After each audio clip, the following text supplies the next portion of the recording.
Hi everyone, JJ here. I'm back again, same outfit, same makeup, same hair, with my Hong Kong haul.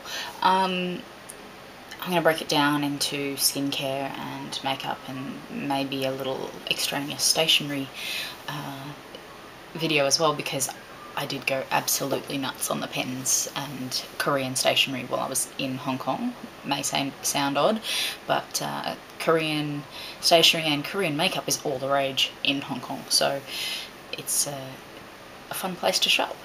It's a fun place to holiday too. I think it's a really underrated holiday destination.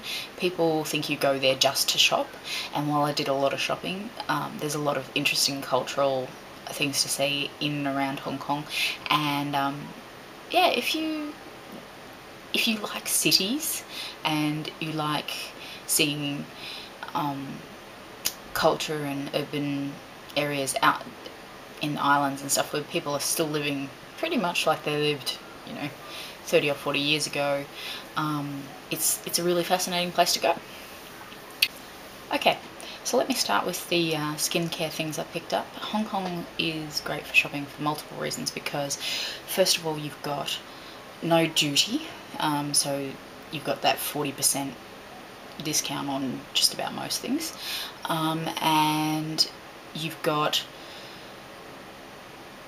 a lot of discount cosmetic shops, so the equivalent of our Priceline, but really quite low priced. Lots of interesting things imported from Japan and Korea. So you've got Sasa and Bonjour and Colour Mix. All of them are pretty much equivalent for price. Colour Mix is a touch more expensive, I found, and has a slightly less of a range.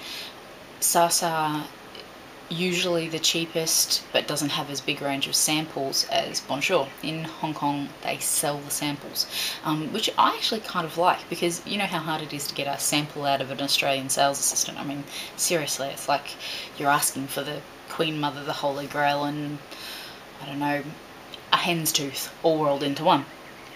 But in Hong Kong they put them on the shelf and they sell them. Now they're between sort of $2 and $10, some of them, most of them. I usually I don't pick up anything over $10, often nothing over $8, I don't think, this trip. So let me get straight into it. First thing I bought, Clarins Beauty Flash Balm. This gets raved about by Lisa Eldridge and a bunch of other gurus. It's supposed to brighten your skin, moisturize, and energize your skin. Look, I paid $38 for this. I've only used it once or twice. I'll let you know how it goes. The next thing I picked up was a sample. It's a Bourgeois. It's not bourgeois, right? It's Borghese. It's a pretty high-end brand as far as I can tell, and this is the Term Bianco Spa Whitening Eye Mask. Now, I didn't really buy this for me. My partner has quite dark circles. He's European background, and he has more of an issue with this, but sometimes I'm going to use it too. This is just the sample size. I think I paid about $6 for it. The next one I picked up was a Clarins Mask Cream. It's a Hydro Crunch cream mask for dehydrated skin. Now, I get a lot of dry skin. I get a bit of eczema, usually set off by heat and pollution and stuff. So when I came back from Hong Kong, I had skin, which is why it's taken me a week to do this video. So we'll see how that one goes. I also picked up a Clinique liquid facial soap in mild, again because my skin's a bit sensitive. Wanted to give this one a go. The Estee Lauder Hydrationist Moisture Barrier. This is sort of the companion to that other serum that they've got, and everyone knows about, and I can't remember the name of right now. Excuse my stammering at 8:30 in the morning. Look, I bought this because I was having a real bad eczema breakout, and I just wanted to put something on that might not irritate my skin. No luck, but I'm sure it'll be good. Picked up a few eye creams while I was there. This is the Lancome Advanced Lifting and Firming Eye Cream, because I'm on the hunt for an eye cream that works, and so I picked up a bunch of samples in the hope of finding one that works. I also picked up the Borghese, how are we going to say this? Borghese Revitalizing Eye Cream in Hydro Mineral. Again, another sample to try out. I also picked another Borghese because I like to torment myself with things I can't say. Fango Active Mud for Face and Body. I'm kind of obsessed with mud masks right now, so this looks pretty good.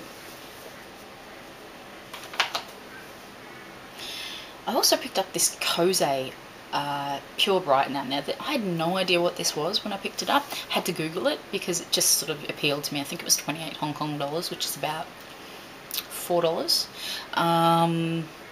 It's a black cleanser, and it's supposed to be self-heating. When you put it on your skin, it turns grey. I found it amazing. I did have an eczema attack straight afterwards, but it could have been a combination of heat, like as in the next day. That could have been a combination of heat, having quite raw skin, like after this, like not raw, it's not like a chemical peel or anything like that, but very, very cleansed and very tight. I'm going to give this one a go after my skin has completely settled down and I haven't had any problems for a while, because it could have been the combination of this and a new tinted moisturizer that I was going to try out while I was there. The last one is another, no, sorry, not the last one.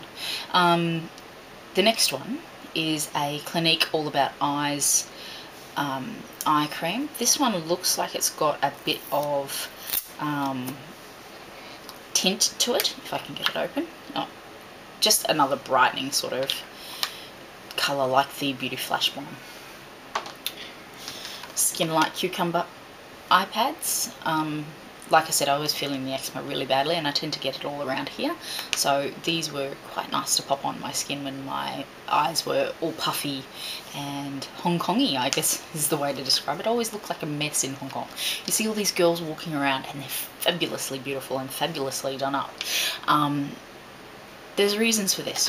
One, they're out in the sun for maybe 10 minutes before they duck back into the air conditioning. Two, whereas I'm a tourist and wandering around everywhere outside in the sun. Two, they use Korean and Asian makeup brands. All of these things are designed to handle the sun, the humidity, the changes in temperature.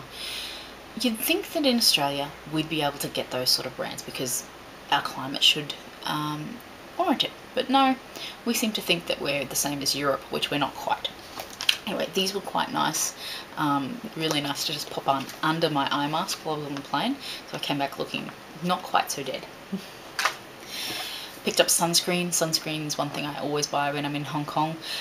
This is a Neutrogena Ultra Sheer Dry Touch sunscreen. I really liked this. It does have that, it does have a dry touch. It doesn't have an oily sort of shiny look to it after you've put it on, which I find really pleasant. It also doesn't smell like sunscreen. As my partner says, you smell like the beach because you smell like sunscreen. No one really wants to smell like sunscreen during the day in the office when you just want to keep away those nasty little sun cancers that have to be burnt off your face. One more sunscreen in bulk. This is the Vaseline Healthy White Triple Lightening Lotion in SPF 24. I love this for my arms and my décolletage and, you know, just anywhere when I'm going out in the sun. It's quite a light sunscreen, it's a light moisturiser. It does have lightening, which is quite an advantage. I mean, if you see, I'm very freckled. And the makeup covers that on my face, but I want to keep that down on my décolletage and my neck, so this is what I use. I usually keep this in the car, but this bottle's a bit big, so I'll probably decant it into a smaller bottle for that. So that's my skincare face stuff haul from Hong Kong. I'll be back very shortly with the makeup haul, which I know you're all waiting for.